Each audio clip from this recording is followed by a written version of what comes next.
चितरंजन कुमार उर्फ चिंटू भैया ने भरा नामांकन। वजीरगंज में बहुजन समाज पार्टी की नई उम्मीद।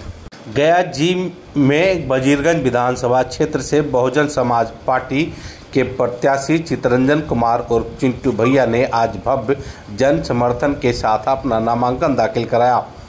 नामांकन के अवसर पर वजीरगंज और आसपास के क्षेत्रों से बड़ी संख्या में समर्थक, कार्यकर्ता और स्थानीय जनता मौजूद रही। नामांकन से पूर्व मां सावित्री निवास वजीरगंज फतेहपुर रोड स्थित अपने निवास से एक जनसंकल्प रैली निकाली, जिसमें हजारों की भीड़ ने जय भीम और बसपा जिंदाबाद के नारों से माहौल गूंज दिया।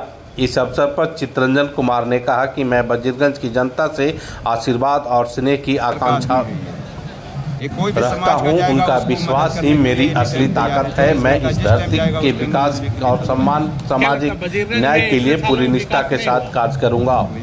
उन्होंने कहा कि भाजपा की नीति सर्वजन हिताय सर्वजन सुखाय को आधार बनाकर वजीरगंज की विकास की नई दिशा देने का उनका संकल्प है। बसपा प्रत्याशी ने यह भी कहा कि वे बाबा साहब भीमराव अम्बेडकर, मान्यवर काशीराम और बहन मायावती जी के आदर्शों पर चलते हुए समाज के हर तबके का विकास करेंगे।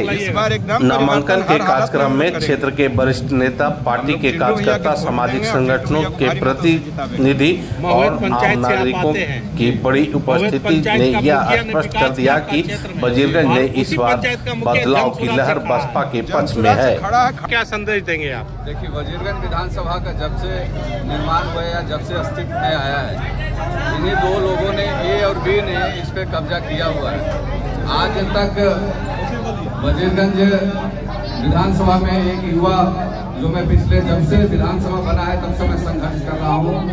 जनता मौका देगी। पिछली बार मुझे करीब 12,000 मत आए थे और इस बार मैं एक राष्ट्रीय पार्टी से हूँ, बहुजन समाज पार्टी, और वजीरगंज विधानसभा में बहुत सारी संख्या में बहुजन है और निश्चित रूप से यह बहुजन सभी को लेकर के कोई इसमें जात न पात, सब वजीरगंज के साथ हम लोग सब इस बार जर्जर हो चुके इन खंडहरों को अस्तित्व मिटा देंगे।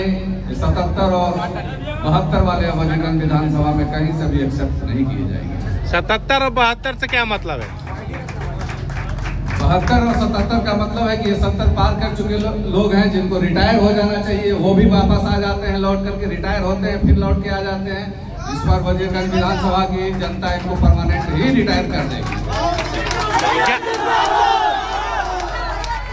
सबसे पहली जीतने के बाद सबसे पहला प्राथमिकता क्या होगी? सबसे पहली प्राथमिकता युवाओं के रोजगार पर, अपराध पर। सबसे ज्यादा जो यहाँ पर वजीरगंज, खास करके मानपुर में जिस तरीके का अपराध है, आपने देखा कि पिछले दिनों मानपुर में दिन दहाड़े एक व्यक्ति की हत्या कर दी जाती है और हमारी सुशासन की सरकार सोई रहती है और हमारे स्थानीय जो वर्तमान विधायक है वो कुछ नहीं कर पाते हैं। इसलिए सबसे पहले जो है वो सुशासन स्थापित कैसे होता है, वो वजीरगंज विधानसभा की जनता को पता चलेगा। यहाँ सबसे पहले सुशासन लाना है, उसके बाद युवाओं के रोजगार के लिए, किसानों के खेतों की पानी के लिए, उनके किल्लत होती खाद और बीज के लिए लड़ा जाएगा और बाजारों में जितनी गंदगी है, जितनी अराजकता फैली हुई है सड़कों पे, उसको निपटाया जाएगा। सर, आज़ादी के 78 साल हो गए, उसके बाद भी वजीरगंज विधानसभा में बहुत सारे ऐसे गांव हैं जहाँ पे अभी भी सड़क नहीं है। सर, डिलीवरी होती है तो अभी भी लोग खटिया पे जाते हैं। हाँ, आप जानते हैं कि पिछले विधानसभा में जब मैं घूम रहा था, एक मंगुरा नदी के ऊपर ब्रिज बनवाया था मैंने, क्योंकि वैसी स्थिति थी कि 77 वर्षों के बाद, 78 वर्षों के बाद या 80 साल के हो जाने के बाद भी हमारे गाँव में ये मूलभूत सुविधाएं नहीं पहुँची है। हर वर्ष 3-4 महिलाएं, बच्चे पढ़ने जाते थे और डूब के मर जाते थे, तो हमने तो करके दिखाया है। वजीरगंज विधानसभा की सड़क की स्थिति पिछले विधानसभा में क्या थी, आपने देखा कि हम कीचड़ में खड़े होकर के उसके लिए लड़े हैं। इसलिए यह समस्याओं से ग्रसित है विधानसभा। इस समस्या को से निकालना है, या बीमार है, इसको स्वस्थ बनाना है और स्वस्थ को बना सकता है तो युवा ही। सर, एक तरफ चट्टान है, दूसरी तरफ खाई है, दोनों को कैसे पार करेंगे आप? ये देखो, दोनों चोरे चोर मौसेरे भाई है, न ये चट्टान है और न खाई है। वजीरगंज की जनता इसको इस बार समतल कर दे।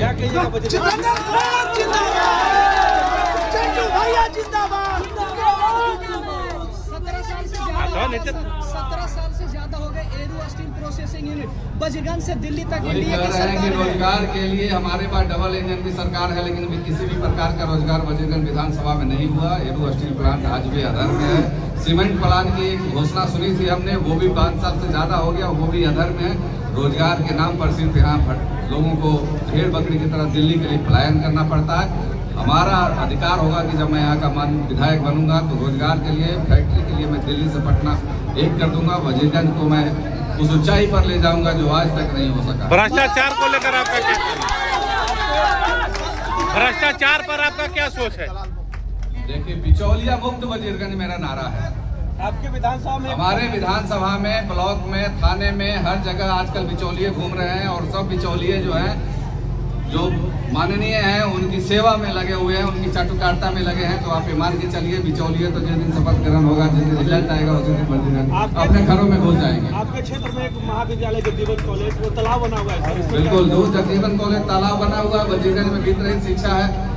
वजीरगंज महाविद्यालय वो बिल्कुल मृत प्राय है, रेगिस्तान बना हुआ है। एक तरफ सब तालाब बना हुआ है, एक तरफ रेगिस्तान बना हुआ है। मुझे इसके लिए लड़ना है। मैं वजीरगंज विधानसभा की जनता से आशीर्वाद मांगता हूं कि मुझे लड़ने की ताकत दे और मैं इन जर्जर हो चुके इमारतों को एक बार फिर से ढा दे। प्रत्याशी उतार रहे हैं। चिंटू भैया जो है कि बहुजन समाज पार्टी से आ गए हैं। पिछली बार निर्दलीय थे और 11,000 वोट लाए थे। इस बार क्या होने वाला? इस बार उनकी जीत होगी। जीत होगी? हाँ, पक्की होगी। उनके साथ जनता है। जनता है उनके साथ? हाँ हाँ, एकदम 100% है। क्या लगता है कि जो दूसरों को पहाड़ है उसको कैसे बेच पाइएगा? दोनों पहाड़ को ढा देंगे, इसलिए कि बहुजन समाज पार्टी से इनको टिकट मिला है। अति पिछड़ा का इनका सपोर्ट है। सभी अति पिछड़ा कुल के इनको सपोर्ट करेंगे? हाँ, बिल्कुल करेंगे। अति पिछड़ा उधर नीतीश कुमार कहते हैं हमारे साथ है, कहने से क्या होगा सर? महागठबंधन कहती है हमारे साथ है। जैसे आज के डेट में जो लोकल नेता हैं, चिंटू भैया आज से नहीं, आज 10 साल से गरीबों को सेवा में लगे हुए हैं। वो अपना पैसा दे करके कुछ जो है सो भी काम करवाए हैं। पुल पुलिया का काम करवाए हैं, वजीरगंज में नगर निगम का काम करवाए हैं, वजीरगंज में जो है सो PCC का ढलाई करवाए हैं खुद अपना जो है पैसा से, जो कि वजीरगंज का स्थिति था जर्जर एकदम रोड का। तो विकास तो करना ही करेंगे। दूसरी बात है कि चिंटू भैया को जात पात से लेना देना नहीं है। एक सरल स्वभाव का विचार का आदमी है ये कोई भी समाज का जाएगा उसको मदद करने के लिए एनी टाइम तैयार है। 24 घंटा जिस टाइम जाएगा उस टाइम मिलने के लिए तत्पर है। क्या लगता है वजीरगंज में इतने सालों में विकास नहीं हुआ? विकास हुआ तो देखा जाए ना सर कि क्या हुआ कि जो कि 10 साल से विधायक रह चुके हैं वीरेंद्र बाबू, एक बार भी मैंने पंचायत में कहीं गए हैं, हम महुएत पंचायत से बोल रहे हैं।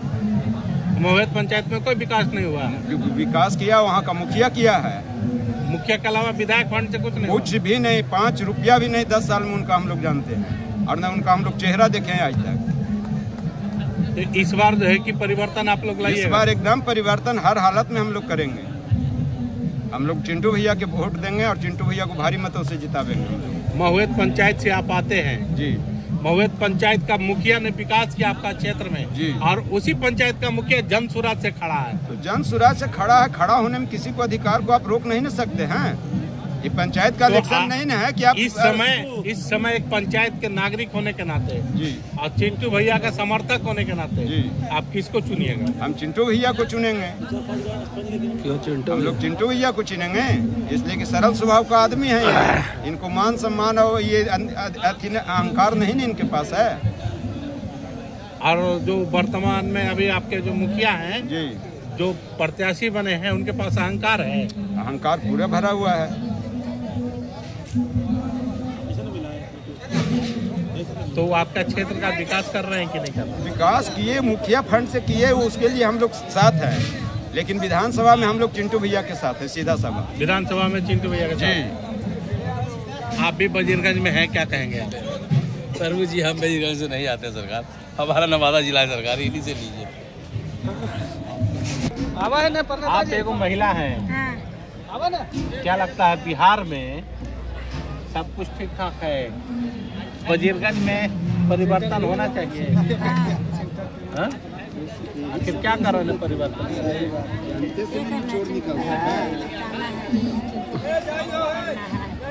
चिंटू भैया विधायक लाख हैं भी। अब बाकी सब विधायक लाख नहीं है क्या? हम सबके विधायक लाख है, तब के सबके छठियारी के भात खैले हैं।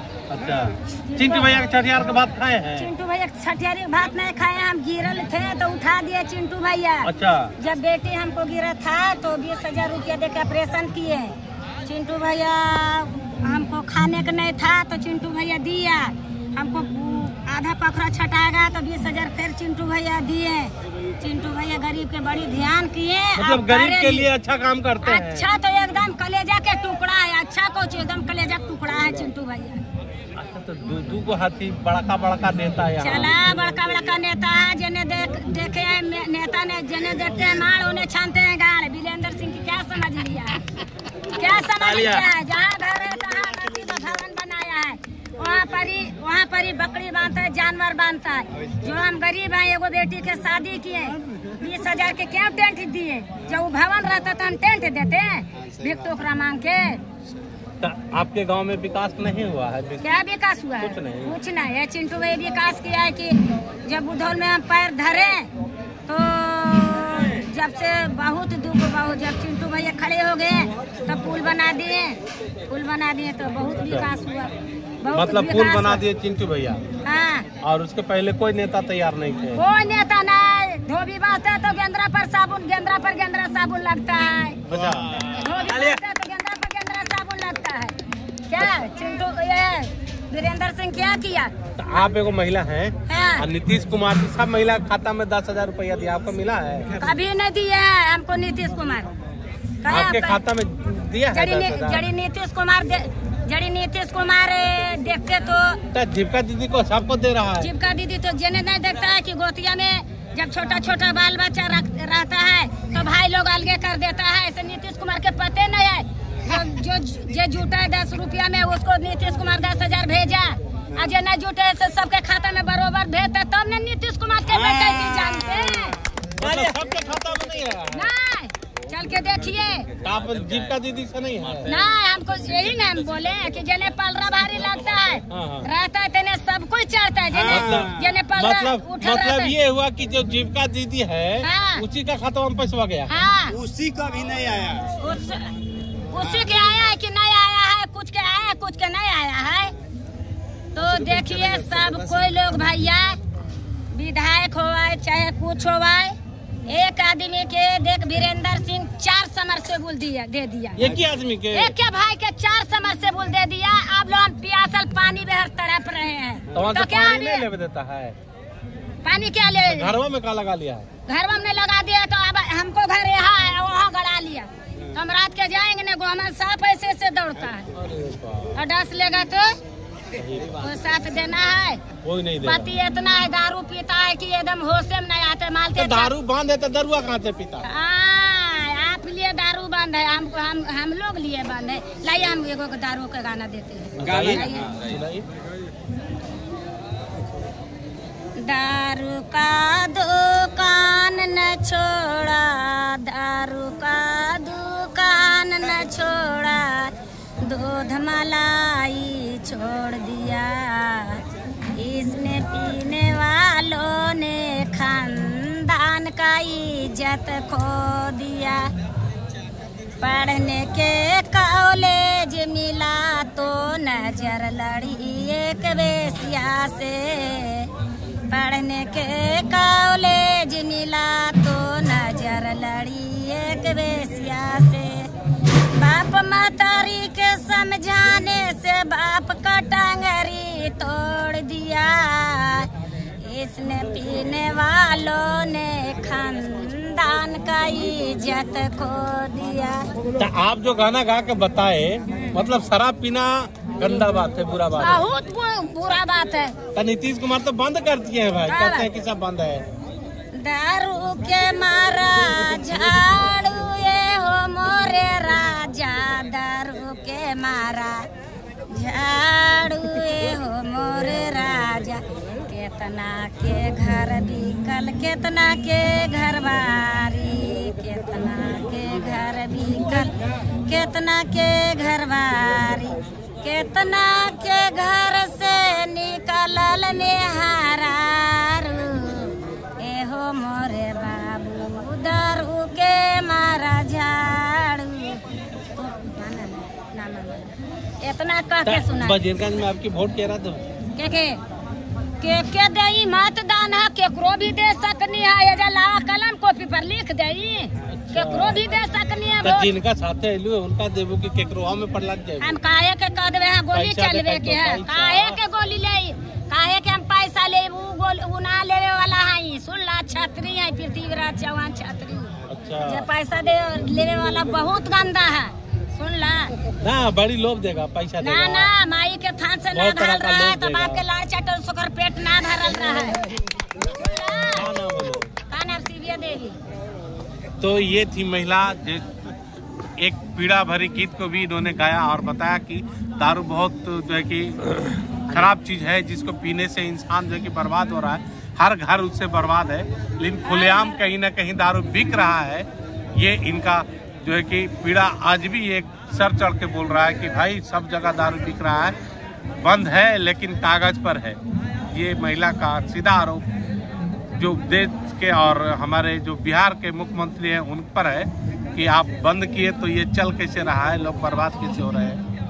और अभी मतदान होना है, जिस पर इन्होंने साफ किया कि चिंटू भैया जो है कि एक गरीबों का मसीहा है और गरीब के लिए अपने तन मन धन से आधी रात को भी खड़े रहते हैं। जैसा ये महिला ने बताई कि हमको मुसीबत के वक्त वो खड़े रहे और कोई नेता खड़ा नहीं रहा, तो ऐसे नेता को चुनना क्या पाप होगा या पुण्य होगा? ये बजीरगंज की जनता कमेंट करके बताएं कि आखिर क्या होने वाला है बजीरगंज में। तब तक के लिए जय हिंद।